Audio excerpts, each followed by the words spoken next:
One of the most underrated skills to have in this day and age is the ability to take things slow. The ability to slow down, to be deliberate, to be relaxed, to be intentional and really not rush through things.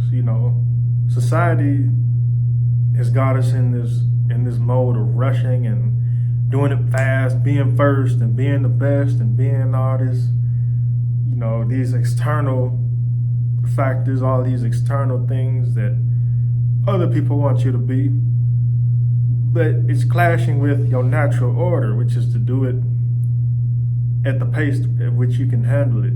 Do it at the pace that you need. It's not always necessary to go as fast as possible to be the first. And I think this is something that's reinforced when we are young and we go to school and we take pride in being the first to finish our tests because we think that, oh, that's the smartest person. If he can get through all the problems the quickest, he must be the smartest. I used to think this way because we used to have those math tests where you had to do all the problems and and I would always get it first. I was the fastest one to get through multiplication and division and addition and all that stuff. And I took lots of pride in that, and I took pride in being first and being, the quickest because I thought that was the best way to go about it. And that's how I went about school, and because I went about it that way, I went about life that way, thinking that first was the best. First was, just it, and a lot of people buy into that. A lot of people think that the first one to say something is usually coming up with the best ideas. No, sometimes that's just the first thing that comes to mind. It may not be the most hashed out idea, so I feel like it's a benefit to take things slow sometimes, to really think it through, to not respond so quickly. It's a lot of pressure to just be there. Just, all right, I gotta respond, I gotta say something, I gotta react, I gotta act, I gotta do this, I gotta. And that mindset is killing you. That mindset is putting you in your fight or flight response. It's putting you in that anxious energy. It's putting you in a state of constant energy use. You constantly burning adrenaline. You constantly are wasting your body's energy. And if you do this for prolonged periods of time, you end up with generalized anxiety disorder. You end up with depression. You end up with just performance anxiety. You end up with all these negative things because you felt that you had to be first. You felt that you had to be the quickest. And this comes from personal experience. Always having to be number one, fastest, yeah. And the remedy to always having to have that urge, that ego, is introspection. And the way to carry out that introspection is through meditation, of course. Always meditation. And I say meditation because when you meditate, you're slowing down. You're narrowing your focus. You're cutting out all the extra stimulus, and you're just focusing on your breath or whatever it is that you're choosing to focus on. But when you do that, you're practicing mindfulness. And that's the next part of what I want to talk about. Mindfulness is important in the game of slowing down because you get more from your surroundings. You get more from your environment and you're able to give more. Now, let me break this down. As we get older, the years seem to go on faster, right? A lot of people say, oh man, like time used to just be longer. It used to go slower. Well, there's a scientific reason behind that. The study says that because we are younger, we have fewer new experience. Well, no. We have more new experiences. And because we have more of those new experiences, our brain tends to take it in more wholesomely. We take it in more. We experience it deeper. We feel it deeper. It's more significant. And as we get older, sometimes we have less new experiences. And because of that, we tend to just get on that autopilot state of mind and we just gloss it over. You know, the first time you rode a roller coaster, you know, after the 16th time, it's not as exciting as that first time. You know what I mean? So where mindfulness comes to play in is it comes to play in the fact that when we're mindful, we get to relive those experiences as if it was the first experience, because we were mindful of those first experiences. But then once we had them again and again, or as we grew up, we kind of just autopiloted it. We just kind of glossed over it. But mindfulness is experiencing the full moment as it happens in the present. You know, you watching this video, you absorbing everything in the video, you know, to my ticks and words and the things I say over again, and, you know, just hearing everything in the background and just seeing the water behind me, you know, in some of my outdoor videos, just being mindful. When you practice this, you allow yourself time to respond to whatever life throws at you. You know, you open yourself up to experience more life. You know, you experiencing more when you pay attention to, you know, things outside of what you usually pay attention to. You know, if you're used to looking at your phone all the time when you walking or riding on the bus or doing whatever you're doing, you might be experiencing less than if you look out the window or just people watch, you know, or notice something different, you know, notice something about your phone that's different. Oh, look, I got some scratches on this phone. I didn't even notice them before. You know. So yeah, mindfulness, you can practice it by just meditating. You can practice it by just taking long walks. And when you take your walk, just watch things, watch everything. You don't have to look for one certain thing. Just pay attention to everything. Notice what people are wearing, you know, what cars people are driving, what tags or what state plates are on the different cars, or what color are these buildings, or what color are the bricks. You know, just pay attention to everything you can. And just practice this and see how your mindset changes about things. See how much more interesting your day becomes. You know, just practice mindfulness.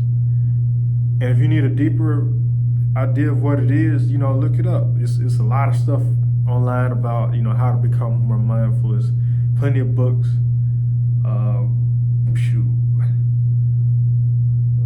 Yeah, I can't think of any right now, but I'm sure there's plenty of books out there. Another thing that slowing down does for you, you know, and this is a big thing when I practice martial arts. When you slow down and become mindful of what you are doing, what you're saying, what you're thinking, you know, you have more time to change.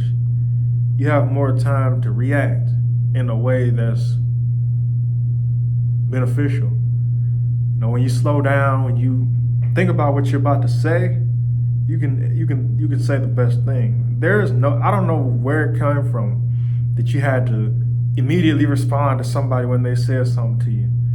That's like, what's the word for it? It's the biggest lie. It's the biggest lie known to mankind, because you don't have to respond immediately. You know, just take a breather. Think about it. Think about what's being said. Somebody said something to you. Think about it. What does it mean? Where is it coming from? And then, after you've thought it through and came up with something that makes sense and that's mindful, then you respond.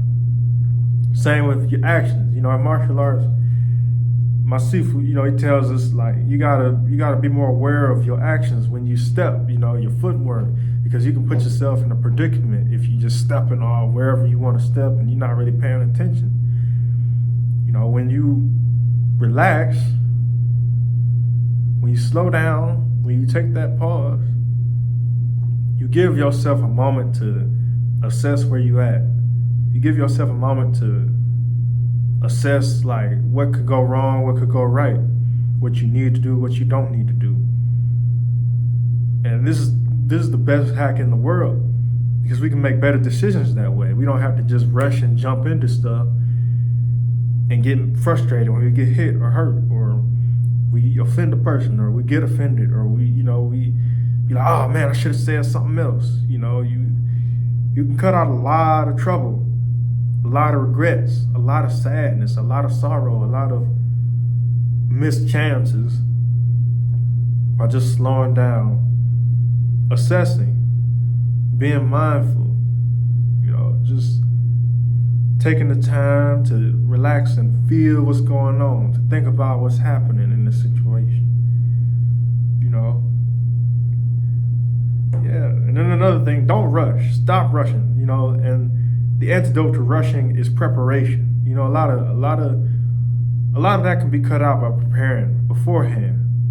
If you have a plan beforehand, if you plan things out, and the next day things start to go wrong, at least you got a plan of action, or at least you got some things set up beforehand that'll kind of soften the blow of whatever messed up. When we just get up and just rush willy-nilly, I'm about to be late for work, I gotta put my clothes on, I gotta do this, I gotta brush my teeth, I gotta eat, I gotta I'm gonna have to miss my meal, or now your day's jacked up because you're going to work hungry and you kind of irritated.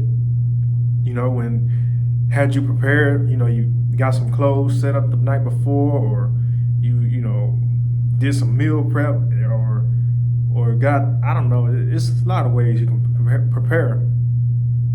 But if you had came in it with a plan, then you getting up late wouldn't have hurt you as much. You know what I mean? Like, just plan for things, plan for the chaos in your life so that the chaos doesn't make you chaotic. And nobody's perfect.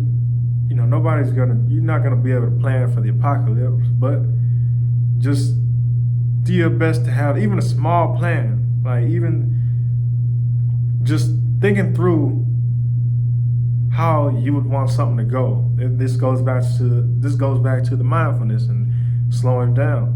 If you got something coming up, think about what it'll take, like what you will need, who are you probably gonna meet, who, what, when, where, where is it gonna be, what is it gonna take to get there, what is it gonna take to be successful, or what do I need to, put out the best energy, or what, just ask yourself these questions so that you are already kind of acclimated with what you're about to do. This applies to anything: public speaking, jobs, exercising, eating healthy, martial arts, whatever it is you're doing, whatever it is, YouTube videos. I don't just come in here, well, sometimes I do, but I still have a small plan. Sometimes I come in, I'm gonna make a video today, I'm gonna see what it's gonna be about, I don't know. But I come up with something, I brainstorm a few ideas. All right, I can talk about this, and this. Then I think about it. Okay, well, which of these is the most fleshed out? Which of these can I talk most about that will make sense? Okay, bam, I'm gonna talk about slowing down. What could I talk about within that topic? I could talk about slowing down, how to be mindful, how to plan, how to do this. And I make these plans like that, and it works out. Even if it's a last minute plan, a plan is still a plan. And you thought it through, and you that much better off than if you just went in it. It's been many a time where I done went into something unprepared and I paid for it. I done just heard about this event I'm going to, or it's like a soap sale or something, and because I sell African black soap on the side, but I get the information, I just go, show up, I get some soap and show up. And I get there and oh, yeah, I ain't got no table, I ain't got no nothing, I'm just out here. I got some soap and me. I didn't even bring my business cards, just unprepared. And I learned from them situations to be like, oh well, I gotta slow down, first of all. Second of all, I got a plan. I know I got these events coming up. I'm probably need a business card. I'm probably need, I don't know, some concessions, maybe some candy to put on the table, or a tablecloth, or I need certain things for me to be successful. And so the plan, it resulted in a better situation for me than me just jumping in it. Because you feel at peace too. You feel more at peace when you create a plan, even however small, however last minute. You gain a sense of peace, and that sense of peace is invaluable. It's the difference between you feeling that confidence and you just jumping in it like, all right, I know I ain't do my best on this, and you just feeling that, I know I ain't do what I was supposed to do. And because you understand that you either did plan or you didn't. So, yeah, plan ahead whenever you can. Practice planning, like every day. Just practice planning. Stop and smell the roses. Don't just be in your phone all day or, whatever. Go out and people watch. Go out and walk up the street and just see what you notice. Look at people. I mean, don't stare, but just observe things. Observe signs and just events. Just go to places. Check things out. And just take it slow. Stop rushing. Stop thinking you got to respond to everything right now, and you got to say the first thing that comes to mind, or do the first thing that comes to mind. Those are impulsive decisions, and those aren't always the best ways to go. So just take it slow, take it easy. Live, enjoy your life. You'll literally live a fuller, longer life because you haven't. That mindfulness will give you more fulfillment of every experience. It's like you get more fulfilling experiences. So yeah, that's all I got. If you want to keep growing, keep watching. I got more videos coming. Have a nice day.